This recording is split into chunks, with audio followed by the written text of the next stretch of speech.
is all this, and what are you going to show us? Okay, thank you, Dr. Madison.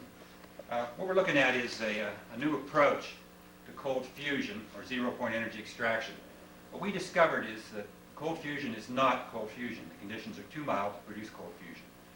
What cold fusion involves is the vibration of a superconductor. Through our research, we found that palladium, deuterium, and nickel hydrogen systems are actually room temperature superconductors. And we found that the actual process producing the energy is vibrating the superconductor. So what we are going to attempt to do today is vibrate a superconductor, a low temperature superconductor. We also discovered that the vibrational frequency of the superconductor depends on the size of the superconductor. This is consistent with what they're doing at the Marshall Research Center. At Marshall, they have a downshifting of the frequency theory, and that also says that the frequency of the superconductor is proportional to the size of the superconductor. So this large superconductor, we're going to vibrate it at about 6 megahertz. The big advantage that we have in our process versus conventional cold fusion processes is that our low frequency radio wave vibrations can be converted directly into electrical energy. Well, how do you do that? I see you've got a big box here, and you've got some rather interesting stuff in between, and I guess you're going to put the superconductor in that insulated compartment over on the right. Explain to us what you've got here, Frank. Okay, Ron, what I have here, this first box is just a low voltage power supply.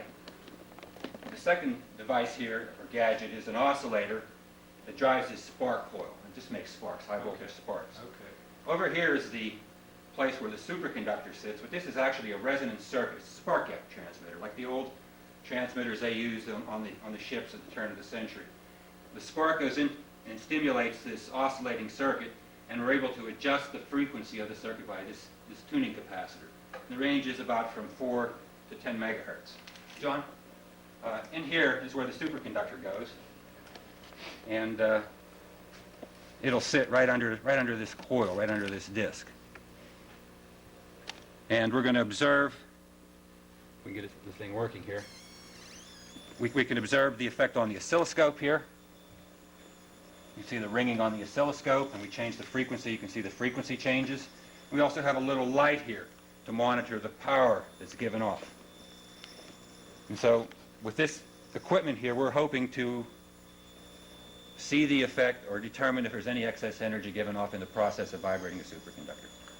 So what we're looking at here is actually the ringing in the power itself, in the circuit, the electrical circuit, not the mechanical ringing of the yes, that's the radio frequency energy that the that the superconducting disc will be exposed to.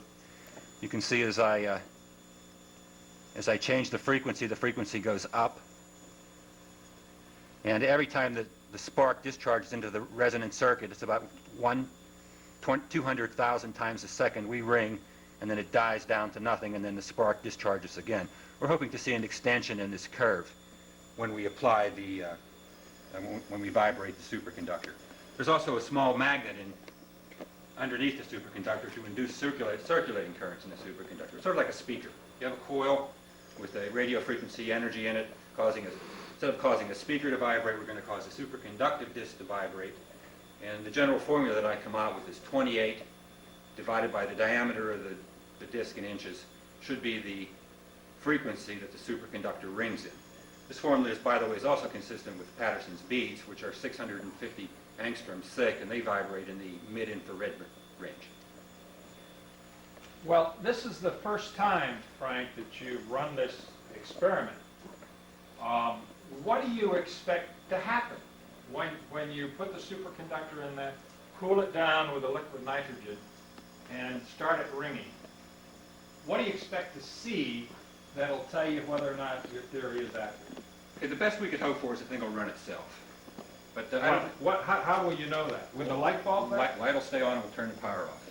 Okay. This transmitter here is rather weak and the vibrations won't be that strong. I'm hoping to see an increase in the brightness of the bulb or an increase in the decay constant on the scope.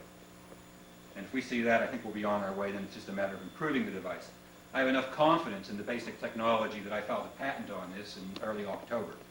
I think it's going to work, All indications are, with parallel developments in the field, they're rotating the superconductor at Marshall, getting gravitational effect. Cold fusion devices are actually, the anodes in cold fusion devices, like I said before, are actually room temperature superconductors, and they're vibrating thermally. All indications are this is the one new process that's to be discovered that produces energy. Well, that's exciting. Let's see if it works. Okay. Okay. Your device now with the liquid nitrogen, explain to us exactly what you're going to do to set this up. Okay, I've got the superconductive disk from Gain Superconductor, and I'm going to put it under the coil.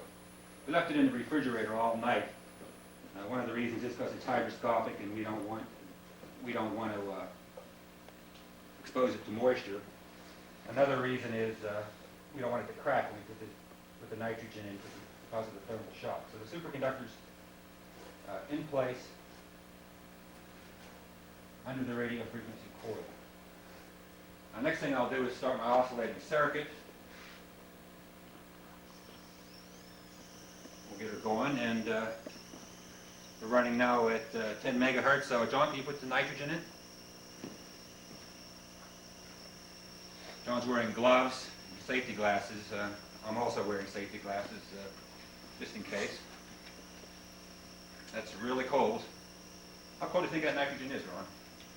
Close to absolute zero, isn't it? About absolute zero, I believe. 90 degrees above. Okay. She's really smoking. What would that be in Fahrenheit? Minus about 400, 380? Oh, I'm not quite sure, but minus about 200 degrees. 200. She's really boiling. We hope we don't spring a leak. You never know. We never did this before. This one is barely covered. Yes. It'll boil a while until it's interfering with our sparking a little bit. I think I'll be freezing up our spark plug. One of the reasons I keep it energized now so it doesn't freeze up. Want it all in? That's enough.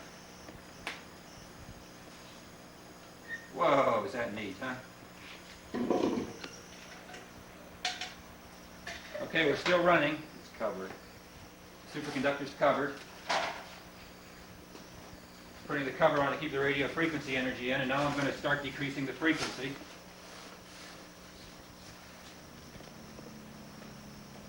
Slowly. Woo.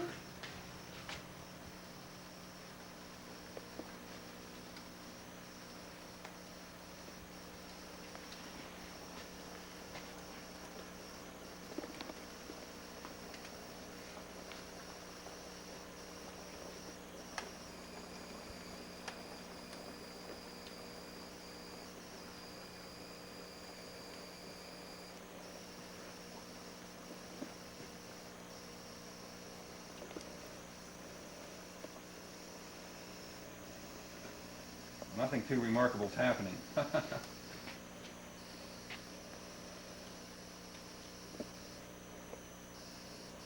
Bringing the frequency up very slowly.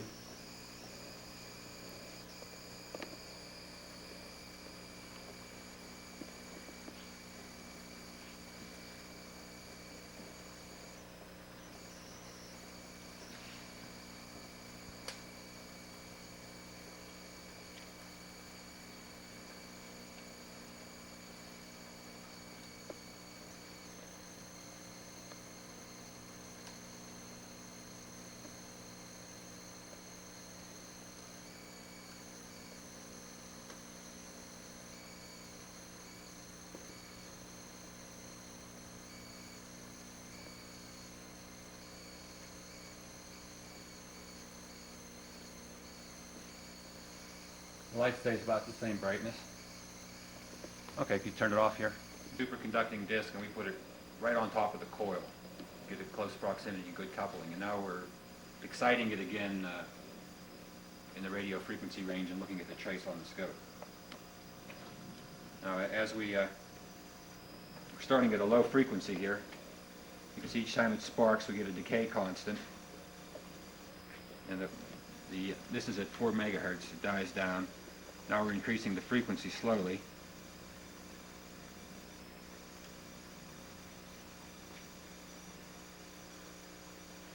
we're looking for is an extension of this trace. Something that shows us that extra energy is being put into the system. We're at about 7 megahertz now. Slowly going up. Change the scale. 8 megahertz.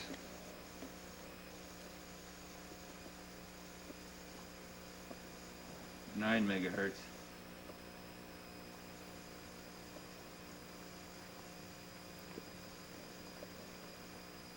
10 megahertz.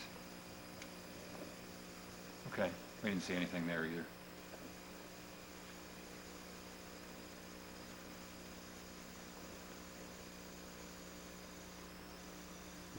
Now, as I raise the frequency,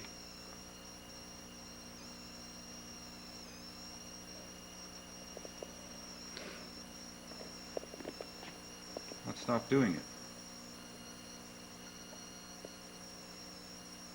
I'm raising the frequency, raising the frequency. You can see the decay constants dying down after each time the resonant circuit's excited. At the very highest frequency, we got anomaly at one point. But, stop doing it. I don't know. Check your connections there.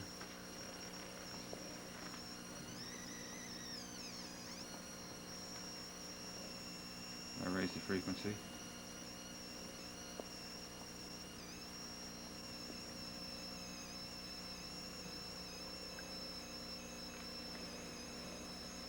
Lowering the frequency.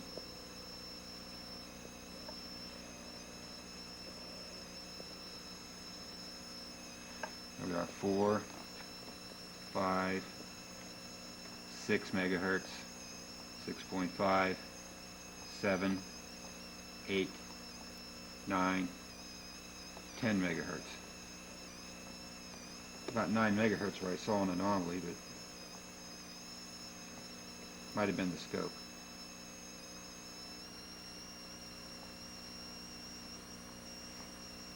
Don't know. Try adjusting this.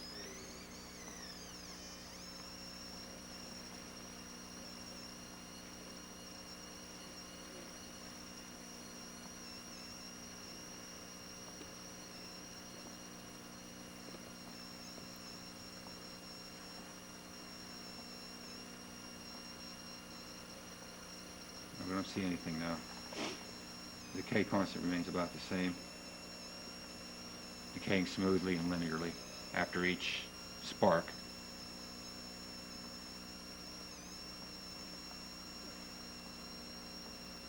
Nope, not doing it.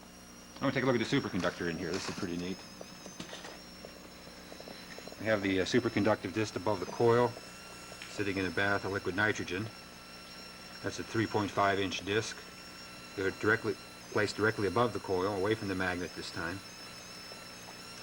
It's interacting with the radio frequency field. We haven't got any real definite anomaly. We saw some things on the scope that might have been noise. Okay.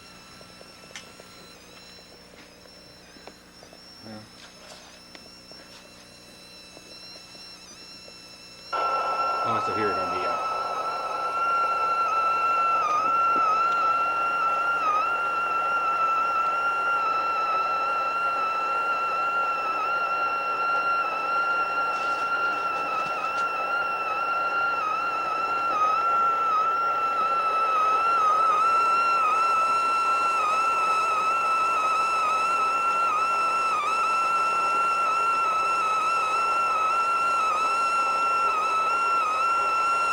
changing the frequency. This is 10 megahertz, 9, 8, 7, 6, 5, and 4.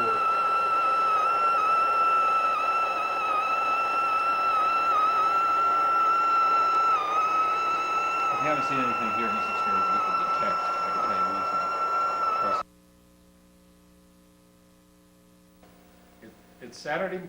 It's Saturday, the red light's going on and off. That's good. Okay, it's Saturday morning, November 22nd. We're doing the second experiment to try to verify the theories that Frank has proposed to come up with a patentable apparatus here. And Frank, why don't you explain to us what is patentable about what you're doing there? Well, thank you, Ron. And October 22nd, '87, it's my birthday, as a matter of fact. I happen to be 45, so it's a rather unique day for me. What's patentable and what's unique, and the reason we're videoing this is to demonstrate that we're the first to be here. What we did is we put the theory together many years ago, 15 years ago. We discovered that there was a connection, this is our superconductive disk, between superconductivity, gravity, and energy. We tried to patent that in 1987, but never made it through the patent process. We continued to work on that theory, so theoretically, we're the first to get there. We're the first to recognize the gravitational anomaly. The gravitational anomaly this month, as a matter of fact, will be in Popular Mechanics. It's December 1987. We were there 15 years ago. Since that time, we also recognize the economic importance of this, and I think that's an important part of our patent process. And we got together a group, and we call ourselves the Super E group right now. And the idea of this group is, once we get the technology, to take it to market. So recognizing the potential of the technology is the second major thing we've accomplished. The third thing that we're demonstrating today is our experimental approach, which is very important also. What we noticed last time was we had an anomaly at 11 megahertz, and we're going to look at that. So, any questions, Ron? Yeah, I wanted to ask you what's different. You did see an anomaly last time. What's different about the setup now than what we did the last time? Okay, several things that are different. One, we put some caps on the coils to run the system past 11 megahertz. And I think what we saw last time was important. It wasn't on the video. We saw at the very end of our tuning range that the frequency jumped and the decay constant changed on our scope, indicating anomalous energy. We're trying to identify that, but we've already seen it.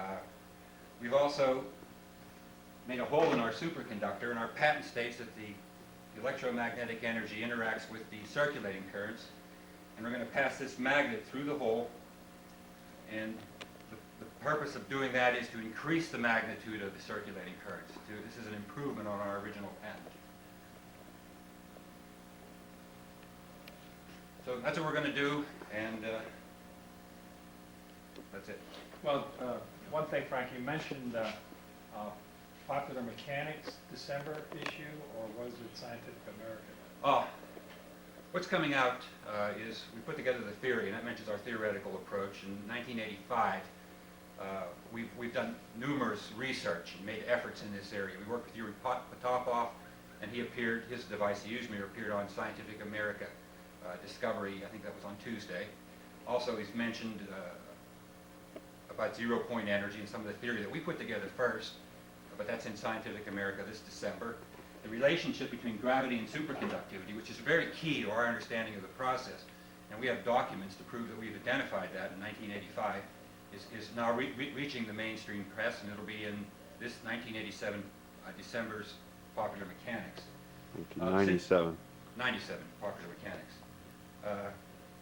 What we've done that's beyond that is we've identified the process is really key. That the process to produce energy is the vibration of the superconductor. We've also, looking at it, have gone considerably beyond anybody else. We know now possibly that the process consumes bars and produces watts. We also know that the size of the superconductor determines the frequency of operation. And I think putting all those components together and demonstrating the technology, we are in the unique position, and this group has invented this technology. Okay, Popular Mechanics and Popular Mechanics and Scientific America. Both of them. Yes. Good. Okay. One. What we're doing now is we're magnetizing the disc by passing a electromagnet through the hole. So in, out, we turn the magnet out, pull it out, on, down, in, off, out, down, in, out. Okay. Now what we're doing here is we have a permanent magnet on the end of this pencil. We're putting it next to the disc, and I could feel some force. It's about a gram. And we successfully induced a circulating current. See the pencil jump? Just hanging loosely in my finger, and it jumps to the outside. to the inside. You can hear the difference in sound in your spark here. A little bit, yeah. And so we do have a circulating current in there. We do have forces on the disc, but it's still rather weak. It's a pretty strong magnet, and the force is less than a gram. The force is symmetrical with the disc. I feel a strong force here in the center, and out towards the ends I feel a repulsive force. Just letting it hang in my fingers, you'll see the pencil snap. Looking at the scope, what we're seeing here is a Pull your wire out of the way. okay. The spark energizes the circuit. It's jumping a little bit now, causing a ring, but the ringing dies down exponentially. What we're hoping to see is the decay rate change. And as we change the frequency up and down through the region of interest, there's the highest frequency, and we're still dying down exponentially. If we lower the frequency, the decay constant gets longer. It's like a bigger bell ringing. But within the accuracy of the equipment we haven't detected an anomaly. There is a lot of noise in the system, and if it's a very small anomaly, we won't be able to detect it. So we've completed our second series of experiments, successfully magnetized the disk, looked for the anomaly, and we haven't detected an anomaly within the range of the equipment that we have.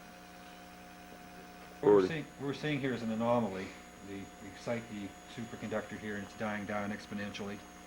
As I raise the frequency, you'll see that the decay constant jumps right there. I'm varying the frequency up, going down a little, going up a little, and what it is I don't know. But there is a dramatic change in the decay constant around this frequency point, which is about 10 megahertz. What did you do that's different? Well, one thing we're monitoring instead of monitoring the main power, we're monitoring the area around the superconductor. We're looking at the electric field of the superconductor directly, which is much noisier. Right there. Now I'm going up in frequency, and you can see that the decay constant becomes very short. I increase the frequency a little bit more.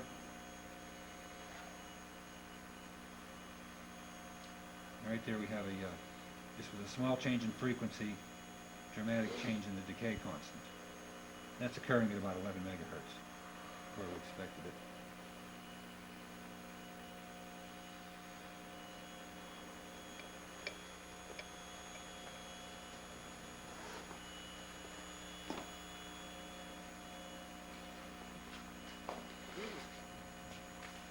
Okay.